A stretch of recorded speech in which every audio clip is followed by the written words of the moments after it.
Welcome back, radio entrepreneurs, listeners, and fans. I'm producer Nathan Gobes, filling in for Jeffrey Davis this morning.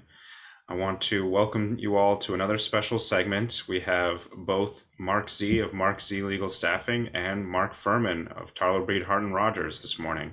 Welcome to you both, Marcs. Thank you, Nathan. Great to be here, and great to be co-hosting with Marc. Thank you, guys.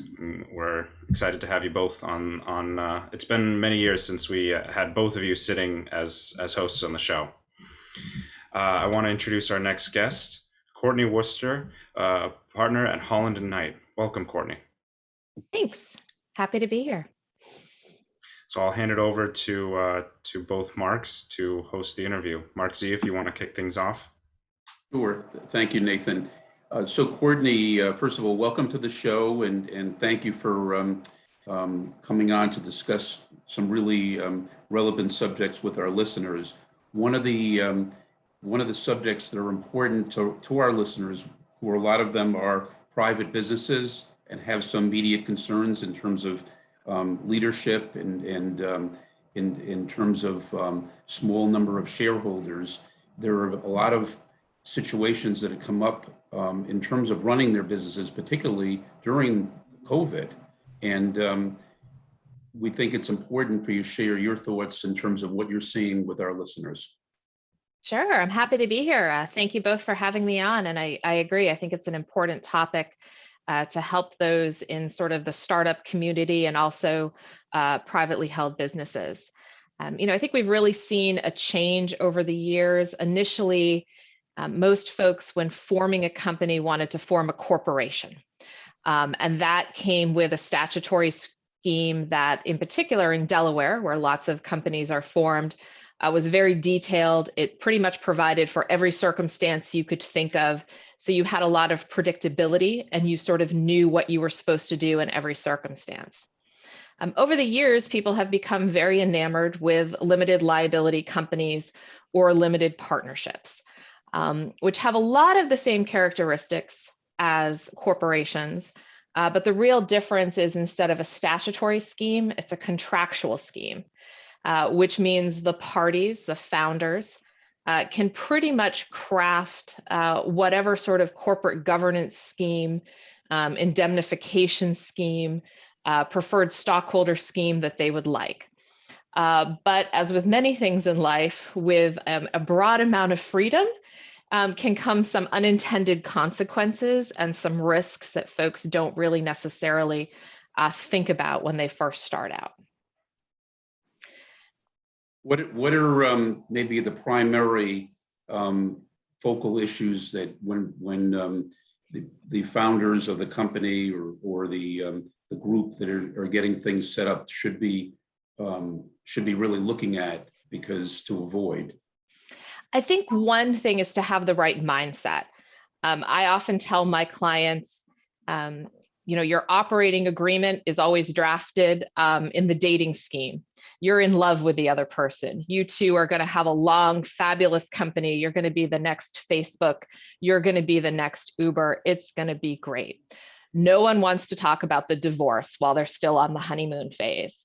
And that's really what you have to get founders to understand. That while we all hope everything goes well forever, not to say that lawyers are cynical human beings, but we probably see the bad versions of companies. And so when you're looking at an operating agreement, you really do need to think about what happens when this all goes wrong. And going wrong can be a very broad topic. Probably the easiest one is that the company fails. In that case, a lot of times there's nothing to fight over, right? There's not enough money. No one wants to spend fees on lawyers sort of digging a bigger hole. So if the company simply fails, that's usually not something you have to kind of worry about. It's weird, the more successful the company is, the more you need to worry about the divorce. A lot of times operating agreements, no one wants to spend money on them. Right? They're a boring document. Folks like to recycle agreements that they've had from other companies they've been involved in. The advent of copy and paste is probably not the best invention for lawyers because we have a tendency to cut and paste contractual terms put them in a document and then maybe not spend as much time understanding how all the provisions we have put in may contradict each other or may have terms that aren't even defined. I've seen operating agreements that have set up a board of directors that has 2 people. It has no provision for what happens when the 2 people are in a deadlock. It says absolutely nothing. So now you have a situation where you may have a very successful company. One director wants to take it in one direction, or one director simply wants to spend more money, maybe lease a new building, maybe hire someone. And the other director says no. And now the company's at a standstill.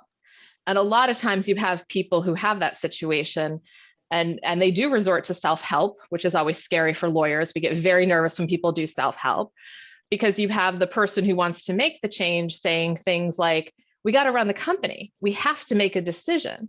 And I think, some companies frankly saw this during COVID, right? You have all these decisions that have to be made. You're making them under tremendous pressure, both economic pressure and just the pressure of what was going on in the world at the time. And you turn around and, your co-founder, your fellow board member, either doesn't see the world the same way or doesn't want to take those steps. And you sort of go out on a limb, take them yourselves, and now you've subjected yourself, to potential liability.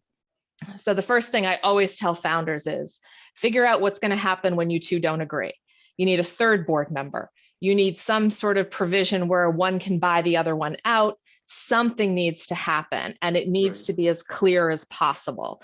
Otherwise, you're going to spend a lot of time and money litigating over what you thought the clause meant, and that's risky for everyone. Do you usually sit in with the initial founders when you're setting up the company to go, or whether it's now by Zoom or in person, so at least on the go, everybody's got the same, has heard it from you and is on the same page? I don't sit in as much as I think I should. For clients that I've had who are sort of serial entrepreneurs and have formed a couple companies and have ended up in bad situations, they're the converted. They understand before signing the operating agreement, it helps for me to take an hour to just look at a couple provisions, look at the agreement and say, do you understand what this means? Because if X happens, this is the consequence. A lot of people, I think, still, unfortunately, there's this divide between transactional attorneys and litigation attorneys. And I think a lot of times business people hear that a litigation attorney is going to come in and look at something and they get nervous because their immediate assumption is, well, what do you mean? Are we going to be sued? Like, what happened? What's going on here? And so I think it really is incumbent upon us to sort of help educate both clients and transactional attorneys that, involving a litigator early on to sort of help do what I would describe as risk management work, that's short dollars in the end. An hour of my time early on to point out some issues or to help someone structure a transaction in a way that is, more defensible should it be challenged or points out potential roadblocks. That's cheap money as opposed to 4 years of litigation over the same issue later on. It's interesting. Like I know, like with Marc, who's a very well respected litigator. One of his strengths of the same thing is being like a counselor, because you know how it could end up if it gets to worst case scenario, so you can sort of walk it back. Right, Marc? In terms of that's been always, these are complicated situations. Not all folks who become co-owners have the same interest, actually, but they all have the same interest in being able to resolve disputes. In other words, make decisions. There's got to be a way to break the deadlock. But lawyers have to be careful too that that they're representing the entity. I think they're acting more as scriveners, writing the agreement that the individual owners have come to. It can be tricky for lawyers to represent 4 people who are starting a business. that may have different interests. But I think what Courtney was saying about clarity of what's happened, you know, I'm sure Courtney's had the experience, I certainly have, where you read some agreement or clause and you just scratch your head and say, what the heck does this mean? And who wrote it? Right. So, and you know, as litigators, we just get to critique things that other people wrote. We don't actually have to write as much other than briefs and settlement agreements. But and then you have some serial entrepreneurs who, you know, they'll throw 7 figures into a company based upon what's written on the back of a napkin. It's incredible. We'll document it later. And I'm looking at this napkin and say, okay, well, why is there nothing on this napkin about what happens if we fall out of love, as you were saying, Courtney? It's not there because I think entrepreneurs are an optimistic lot, and they're not subject to the same focus on the downside that Courtney and I are trained to focus on.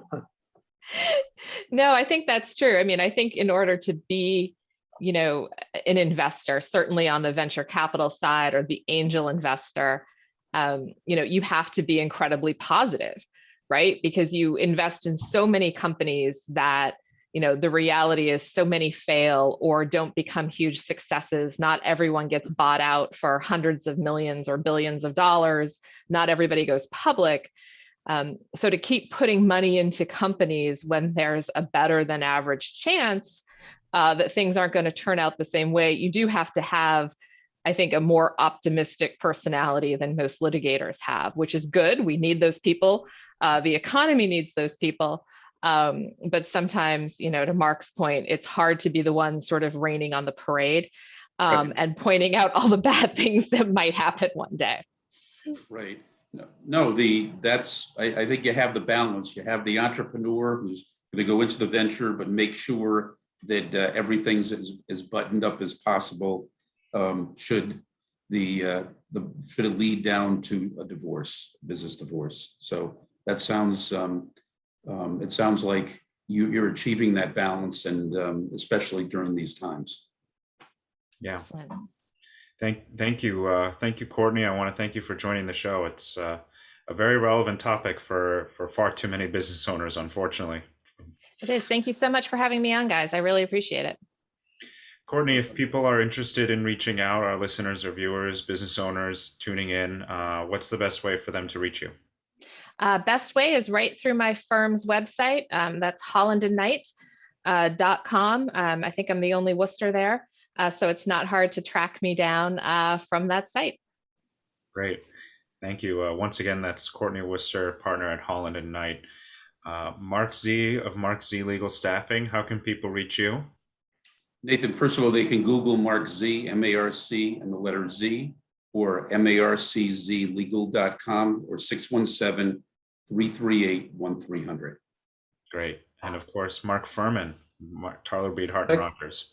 I can be reached at mfurman, F-U-R-M-A-N, at tbhr-law.com, or at 617-218-2025.